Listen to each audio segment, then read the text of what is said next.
Hi and welcome to our online learning session about our supports available to our online students. Today I'm joined by three of our online student advisors, Stephanie Gregg, Dara McGoldrick and Michelle Moore. So our objective today is to go through the online supports that are available for our online learners. We know that a lot of people are considering starting with us in September or have maybe been accepted onto courses, and the prospect of online learning can be quite daunting. So we're here today to give you an overview of the types of supports that our team can provide and will provide throughout your online learning journey. So I'll start off with Stephanie, if that's okay. Stephanie, you work as an online student advisor. Could you give us a quick overview of maybe the types of supports and why you get involved with students and what supports you can offer them? Sure. So from application right through to exam results, IT Sligo have supports that are specifically designed for online students. So once an application is submitted, our online student advisors then work with the academics to assess their eligibility. We then liaise with the applicant to ensure that the course is the right one for them and it's what they're hoping to achieve. Once they're accepted onto the programme, we then provide them with a dedicated online induction. This really helps to get the student on the right track, and it signposts all the key elements they need to get up and running, such as accessing Moodle for the first time, which is our virtual learning environment, how to use the library services online, and informing them of other supports available, such as disability supports, health and wellbeing services, and our maths and academic writing centre and support centre. Also at induction, students get a really nice opportunity to meet their fellow classmates and lecturers online. And this gives them a real sense of community, and it helps to build some friendships and networks. And to an online student, it's this peer support that's invaluable to them throughout the year when they're working in online groups or in group projects. Also throughout the year, in terms of support, our online student advisors are working constantly in the background to support students in their studies, and they're dedicated to different subject areas so that this ensures they have the expertise to answer all queries. So along then with our admissions team, they would answer queries daily in relation to course registration, fees, exams, or any issues accessing Moodle. Oh, great, fantastic. Well, that's brilliant just to see, I suppose, right throughout their journey, they're involved with the online student advisors and the support's available for them. Just to pick up on one support specifically that you mentioned, the math support. I know that a lot of our online students may find maths challenging, but it could be a key element to the course that they are studying. And maybe some students haven't studied maths in quite some time. So a question that frequently comes up when we're talking to students is, are there any supports available to me for maths? Maybe Dara, I know you deal a lot with the engineering side of things. Is that something you could give us an overview on? Sure. Many students, for a variety of reasons, can find maths difficult. And at IT Sligo, we have a dedicated maths support centre for all online students enrolled across all of the programmes. This is a free service, and as an online student, you can book an individual student consultation where a maths tutor will work with you on maths problems. You can also upload your maths problems, which will be corrected for you, and they will also provide other examples of these maths problems to you so that you can practice them.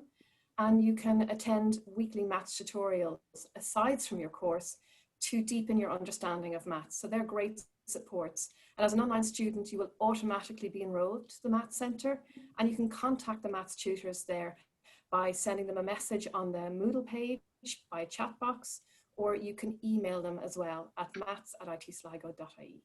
Oh, brilliant. That's great. And it's good to know that it's accessible to everybody, especially, you know, online students can access the same resources that are there.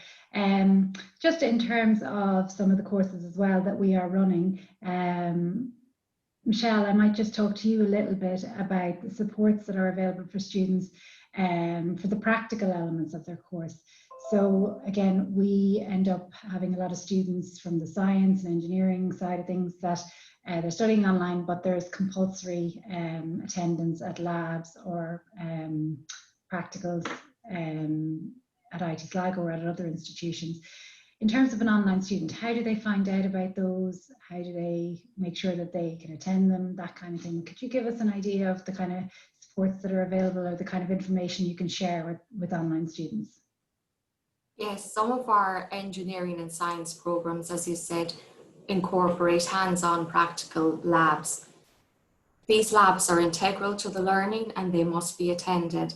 The engineering labs take place on campus 1 to 2 days per semester, and the level 6, 7 and 8 biopharma science labs take place at NIBRT. This is a state-of-the-art facility in Dublin. And NIBRT offer a range of dates for students in order to facilitate busy working schedules. The timetables for the labs are available on the individual module Moodle page. In September they'll be available. Just something to highlight that in light of the current pandemic, virtual labs will take place at NIBRT for semester 1, and then this will be reviewed for semester 2. And the college are currently working on the schedule for the engineering labs, and that will be confirmed in September. And there is support available via the Academic Writing Centre in writing up lab reports for any students who may need a bit of support there. Oh, that's a good point, Michelle. I know that, again, a lot of our online learners are maybe returning to third level after a long absence, or maybe it's their first time attending third level. So students may sometimes need a bit of extra support around academic writing. So just to follow up on that, what Michelle highlighted there, Stephanie, do you have information on the academic writing supports that are available to students and kind of how an online learner could access them? Sure. So we completely recognise the struggles that some students may have when it comes to projects, assignments and report writing. So firstly, when in terms of supports, we have the IT Sligo Yates Library, and as an online student, you have full free access to all of their services online. So whether you're looking for ebooks, journals or databases, it's all accessible online. And they also have an area of their website that's completely dedicated to research and learning, and this is full of really useful information, videos and how-to guides around academic writing, research skills and referencing. And you can also contact any of the library staff directly as well for any support you want outside of hours as well. They're very good like that. In addition to this, we also have the Academic Writing Centre. So this is where you can contact our tutor directly for free advice and support, and you can book one-to-one appointments with the tutor online, and you can access a full range of recorded tutorials and writing guides that are available there also, all to support you and help you out. Ah, great. So there's plenty there for somebody who hasn't attended in the past, or maybe is a long time out of education, to ensure their success. Just in terms of that as well, Dara, I might just ask you a question about online students returning. Many of the online students are studying part-time. They may have family commitments, work commitments outside of their studies, and they often ask the question, how much time do I need to dedicate to my online study? Can I actually fit this in with everything else that's going on in my life? And given that you're in your role as advisors, I'm sure you frequently come across that. You know, do you have any advice for those students that are starting out? How many hours, or approximately what kind of commitment do they need to provide for this course? Sure. Typically, an online student will have about 3 to 4 hours of live online lectures per week. So that's usually 1 hour per subject or module. These classes are also recorded. So if you can't attend the live classes, you can listen back to the recorded classes as many times as you like, wherever you like. The classes are run Monday to Friday between 6 p.m. and 10 p.m., which normally suits people who are working. But there can be people who are working on shift work, so therefore that's why we also record the classes. Students, while they're on their online courses, will need to complete assessments, assignments, quizzes, to progress through the course. My advice would be, if at all possible, to set aside the requisite amount of time to attend the live classes, or at the very least to listen back to them during the week that they're on. Oh, that's good advice. I have heard that from other students, saying that to keep up, it's the main thing, to stay on top of the work and the assignments that are allocated to you.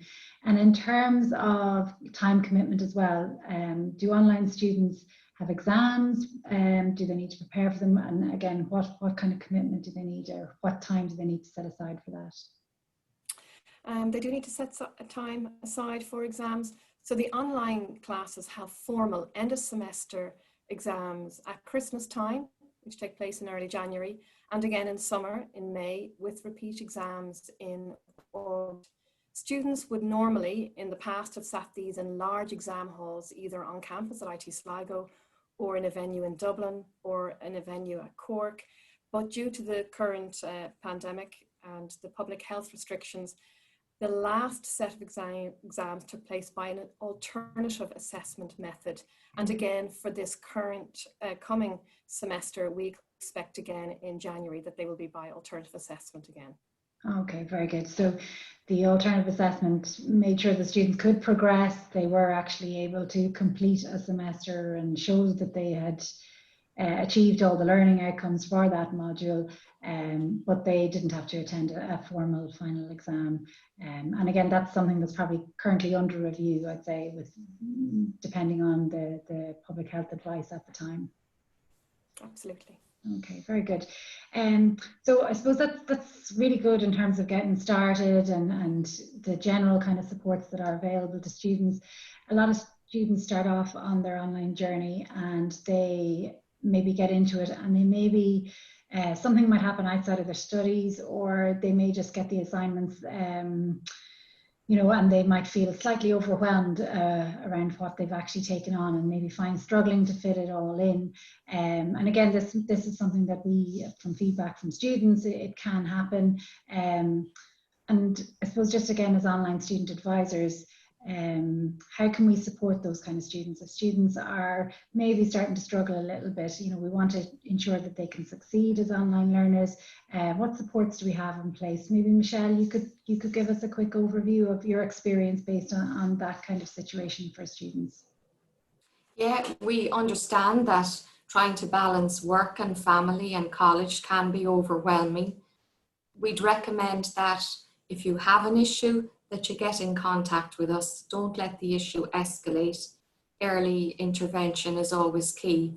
And for every issue, there's always a solution. We can put you in touch with the correct support and we can talk through the issue. We want our students to succeed and we care about them. So we're here to help in any way that we can. And there is a counselling service available at the college. And their information regarding mental health and mental well-being is available on our student hub.